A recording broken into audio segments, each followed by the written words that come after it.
오늘 본문의 말씀은 모세가 가르쳐 준 찬송가의 마지막 부분에 해당되는 본문입니다.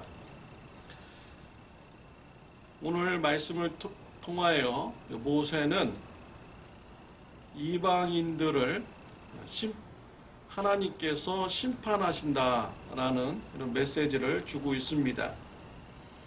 하나님께서는 이스라엘 백성들이 죄를 지었을 때 이방인들을 통하여서 징계하였습니다. 이방인들은 하나님 앞에 교만한 마음을 가졌습니다. 하나님이 이스라엘 백성들을 징계한 것이 아니라 우리의 힘이 강해서 우리가 이스라엘 백성들을 정복했다라고 하나님 앞에 교만한 자세를 취하였습니다. 하나님께서는 이러한 이방인들을 심판하신다라고 모세의 찬양의 가사를 통해서 말씀해 주셨습니다. 37절, 38절 말씀에 보면은 하나님께서 이방인들이 섬기는 이런 우상들을 조롱하고 있습니다.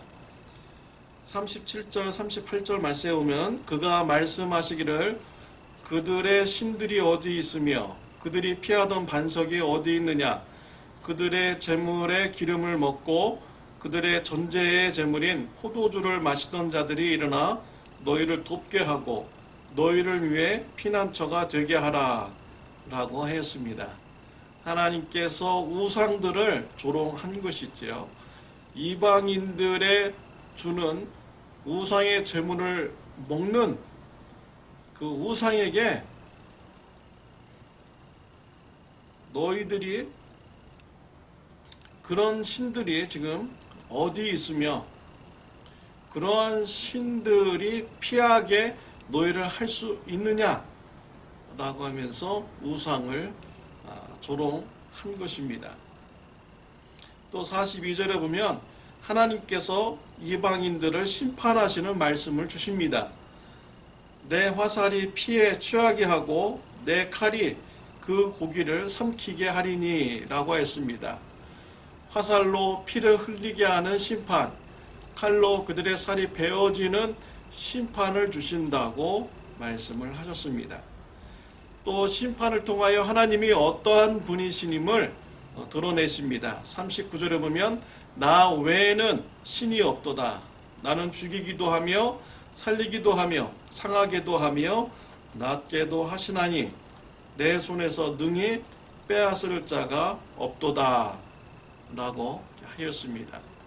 하나님은 이방인들이 섬기는 신이 헛된 신이고 그들을 보호해 줄 수도 없고 이방인들을 피난처를 제공해 줄 수도 없는 헛된 우상이다.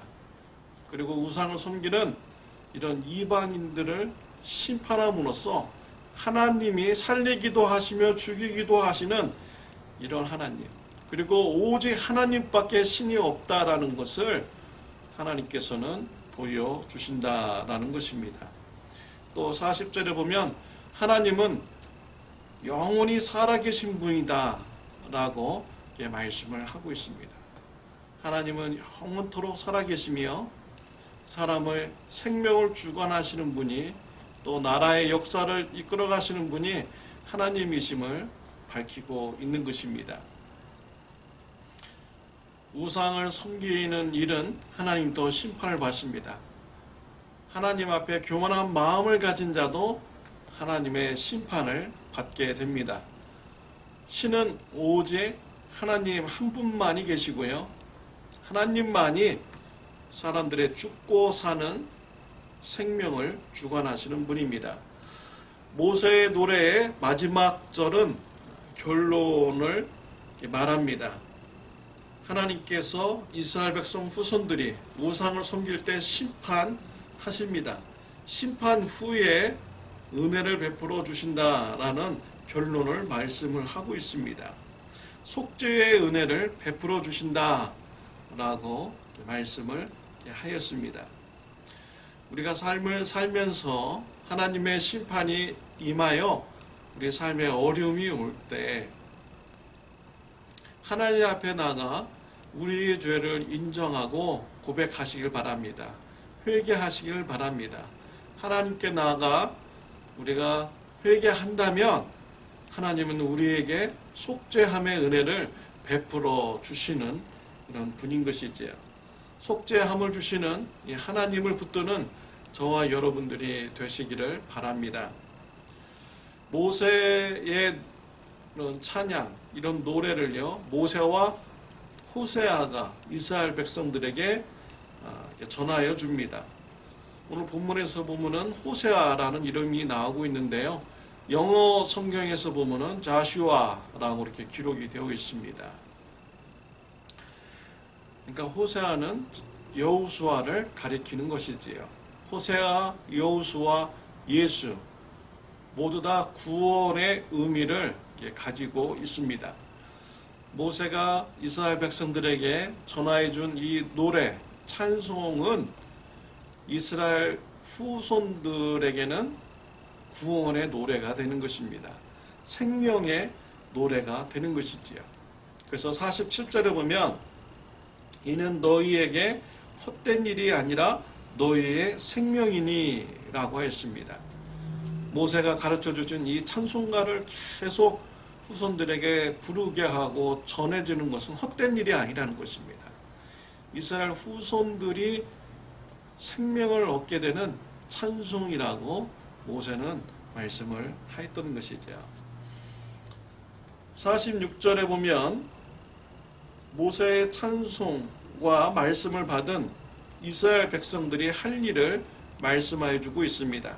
그들에게 이르되 내가 오늘 너에게 증언한 모든 말을 너의 마음에 두고 너의 자녀에게 명령하여 이 율법의 모든 말씀을 지켜 행하게 하라 라고 했습니다.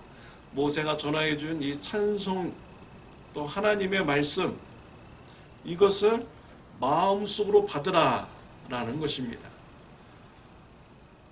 사랑하는 성도 여러분, 찬송을 부를 때 또 하나님의 말씀을 들을 때요, 마음문을 열고 받으시기를 바랍니다. 찬송을 여러분의 마음에 담아두시기를 바랍니다. 하나님의 말씀을 여러분의 마음에 담아두시기를 바랍니다. 이 찬송과 말씀이요, 저와 여러분들에게 생명력을 주시는 것입니다. 축복을 주시는 것이죠. 마음에 담았을 뿐만 아니라 이것을 자녀들에게 명령하여서 지켜 행하게 하라 라고 했습니다. 찬송과 말씀을 들을 때 내 마음에 담아두지 않는다면 자녀들에게 지키고 행하도록 권면할 수가 없는 것이지. 그러나 내가 마음의 찬송과 말씀을 받아들이고 그 말씀으로 내가 생명력을 얻어나간다면 자녀들에게도 이 말씀과 찬양을 지키며 행하도록 권면할 수가 있습니다.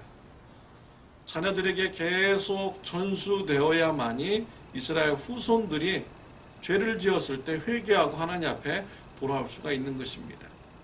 이와 같이 저와 여러분들도 찬송과 기도를 마음에 두고 자녀들에게 가르쳐 지키게 할 때 자녀들이 죄를 짓고 하나님으로부터 징계를 받을 때 그들이 회개하고 돌이킬 수 있는 이런 기회를 가질 수가 있는 것이지요.